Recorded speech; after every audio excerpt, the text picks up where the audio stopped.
here to talk mostly about supply chain, and thank you very much to all of you for coming. I think we have a great group of people here who can talk from experience. And there is one thing that hits you when you start researching sustainability very quickly. A company by itself can't drive for sustainable consumption. It's always the entire ecosystem around them, all the way to how the consumers behave. So it's really a very all-encompassing issue.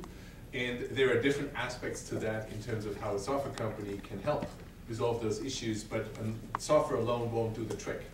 So we are a proud member of the Sustainability Consortium ourselves in helping shape those kind of metrics and information gathering along the value chain so that consumers can make more educated decisions. Overall, when you look at the business case from an organizational perspective, there are really three things that drive companies to look into sustainability in their supply chain. The first is that they're trying to be more attractive to the consumer. And if you think about it, the ultimate decision maker of which supply chain wins is the consumer. And they want to make more informed decisions. So we've just completed a great project with Danone, where we kind of piggyback the costing function across the whole value chain so that Danone understands what is the carbon footprint of their dairy product. Not just the carbon footprint caused by their own operations, but along the whole value chain. And that will help them in many ways. It will help them label the product and actually showcase that to the consumer, making things more transparent and attractive for them. But the real deal is that they look in their supply chain and find new ways of becoming more efficient. Why is that the case? So the first is win market share. The second is finding innovation, driving new innovation for sustainable consumption. Danone has recognized that, Pepsi has recognized that. One of the favorite examples that I know of is Tropicana orange juice, where Pepsi, very much to their surprise, discovered that 52% of the carbon in 1 quart of orange juice is caused by fertilizer. So it wasn't even in their own operations. They went back to the farmers, they found ways to use fertilizer more responsibly, and then they kind of had a win-win situation, right? The fertilizer didn't need to be bought, and Pepsi didn't have to buy for more expensive oranges. If you just look at the price conversation in the supply chain, you would have never ever found that source of efficiency. So when you ask what's the price of a ton of oranges, you pretty much ask what's my discount today. But if you ask what's the carbon footprint or what's the water footprint, then you actually ask the question, how do you produce that? And that unveils new opportunity for innovation. That's why you see a lot of those big companies invite their suppliers trying to co-innovate the way how the supply chain works. The third reason really is a conversation of risk and compliance. For example, Nike, seen as a world leader in sustainability, they are, should I say, obsessed with managing excessive overtime, human rights, because they understand, as a US design firm, to put it bluntly, that produces in Asia, where the brand is vulnerable to any child labor, human rights, excessive overwork, slavery-like things, they need to manage that very, very closely. And that's the third big reason, big driver, in addition to government regulation that just needs to, the company needs to comply.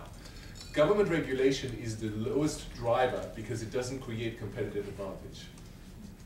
Because when it's the law, everybody has to do it. So in summary, the key three drivers that we see for companies to look in their supply chains are win market share by providing more sustainable product that the customers value. Number two, find new sources for innovation across the value chain and drive your costs down doing so. And three, de-risk and comply. And it takes more than one company to do that. SAP's role in this conversation can't be underestimated. We now have 102,000 customers around the world. That means a lot of those value chains are actually using SAP to operate. They use our supply chain systems, our sourcing systems, procurement systems. And we have an opportunity as a company to go and take these systems and track more than time, cost, and quality. So we're adding the ability to track carbon, water, and toxicity across the value chain. That's really key.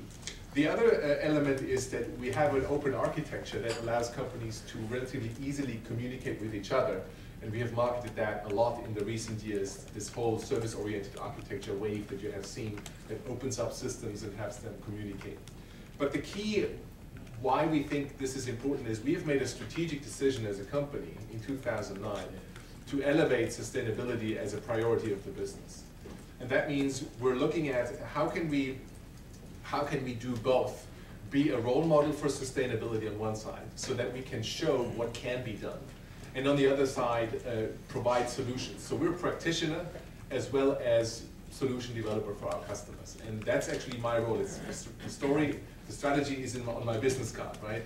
Sustainability officer to drive SAP's own environmental impact down, to improve our social impact, to ensure economic success in the long run, but then on the other side, help customers do the same. Today is an interesting day to have this conversation because a lot of things are going on in the market. From an SAP perspective, we just launched a new product last week called SAP Carbon Impact. Actually, it's not a new product, it's a new version of an existing product. It's version 5, and we have enhanced its capabilities specifically to serve global needs of companies and to serve the supply chain needs of companies. So more precisely, we have added capabilities like lifecycle analysis, product footprinting, things like that. That's an interesting angle, and I'm sure we'll have some conversation about this. I want to end with my usual plea that I encourage anyone who's covering the topic of sustainability in relationship to SAP to take a look at our sustainability report, which is valued worldwide as one of the most innovative reports that exist for its interactive character and for its thought leadership on the solution space of sustainability.